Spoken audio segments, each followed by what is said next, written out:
Hi friends, welcome back. My name is Sanjay and in this video I'm going to tell you about the ETFs that you can use to buy shares in Asia. Now this may be because you're currently invested in Australia and you've got quite a lot of exposure to Australia and you thought, hey, I need to diversify myself out and get some exposure to some Asian shares and economies and countries. And this is not a bad idea because the whole idea of investing in ETFs is you want to try and diversify yourself out. And the problem is sometimes ETFs in Australia are only focused on the Australian economy. So in this video, I'm going to give you some specific ETFs that you can purchase to get some exposure to Asian countries and Asian economies, which is probably a good idea in terms of diversification. As always, a quick reminder that this is not financial advice and you should do your own research before you go ahead and make any decisions. Because remember, there is no undo on the share market. So when I looked at these 16 ETFs, I realized you can probably categorize them into three different areas. The first is the emerging markets ETFs, and this is where the ETF companies have decided to bundle in Asian countries along with, say, South American countries or some countries in Africa, and they tried to bundle them in and said, hey, these are emerging economies that you should pay attention to. They might be quite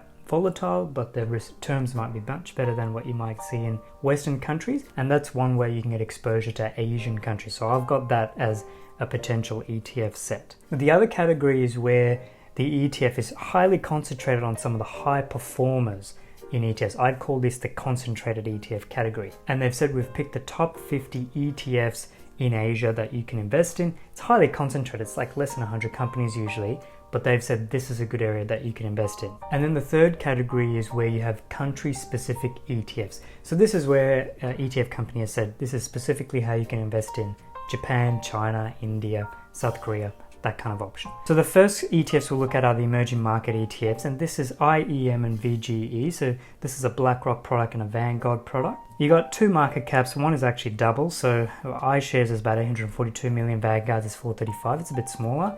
Fees are slightly higher on the iShares one, $6.70 for every $1,000 you're investing in versus a $4.80 for the VGE. I mean, it's much of a muchness. It's probably pretty close. There's no standout there. The indexes are different, and this is always the key, is the index is pretty much what drives the ETF. The most important thing, or the two most important things you should always look for when you're looking at an ETF is the fees and the index. Start with the index actually. Start with the index that it's tracking and then the fees. Because if you find by some miracle two ETFs that follow the exact same index, then just get the one with the lower fee, because they're doing the same thing. Why would you pay more for the same thing? So here we've got two ETF indexes, the MSCI Emerging Markets Index, and then the other one is the FTSE Emerging Markets All Cap A China Inclusion Index. Now what that means is the ETF on the left, IEM, only invests in 1,233 companies. I mean, only, that's still quite a few. Whereas the ETF on the right, the Vanguard one, is investing in 5,000 companies. So you've got much broader diversification and for a lower fee. That's pretty cool. Now, the top holdings, though, end up being pretty much the same. You got Alibaba, Tencent, Samsung Electronics, Alibaba, Taiwan Semiconductor Manufacturing, Reliance Industries, broadly the same companies in the top holdings. Now these will cover a couple of countries, not just Asian countries. I believe there is some African countries and some South American countries, but that's the idea about emerging market ETFs, is they'll primarily have a lot of money in Asia, and that's because a lot of Asian ETFs or Asian companies are quite big, but the idea is you'll get some Asian exposure and some other countries, so it's a bit more diversified. So the next category is what I'm calling the top 50 performers. This is where the ETFs are following indexes where it's really high performing companies picked out of Asia, and the index is saying, you know, this is the S&P Asia top 50 or some high performing technology companies within Asia. In terms of market cap, you've got the iShares one, which is about 700 million, and BetaShares about 450 million.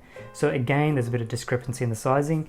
The fees are broadly the same, 0.5% against 0.57%. Not much to worry about there. So the indexes are where there's a bit of a difference. So you've got S&P Asia 50 being used for the iShares Asia 50, obviously.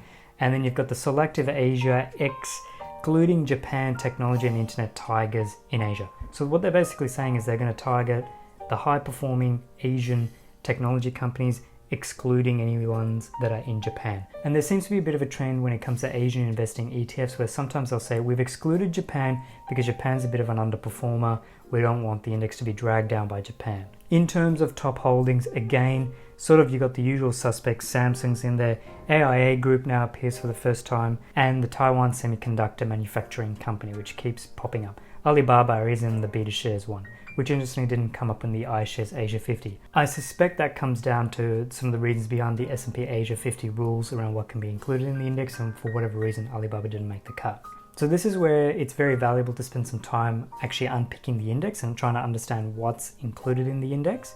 I know a lot of you probably don't have the patience to do that, but I will say, you only have to read it once and you'll get an idea. Okay, some great insight you'll get into around how an index is picked and how an index is maintained. The reason I don't include performance figures is because when you're investing in these kind of things, you're doing it really at a macro level. So individual performance of the ETFs, I don't know, I personally wouldn't worry too much because you're really coming in from a macro level thinking, where is the country and where is the world going and how do I position my portfolio to take advantage of that? The immediate returns you've seen in the past may not be reflective of what you're about to see. So that's why I intentionally, and this is not an oversight by me, I intentionally do not include the returns because I know you guys are going to check that anyway, but I don't want to take away from like the fundamentals of the ETF, which is actually what's it actually investing in terms of the index. So the final category is where you can actually invest directly in Asian countries through ETFs. So here you've got Japan, you've got a couple for Japan, iShares products and some currency hedge BetaShares products. Then you've got some for China, 3 ETFs that you can invest in for China, a couple from Vanguard, India and South Korea. And I suspect there's a few more out there that I might have missed,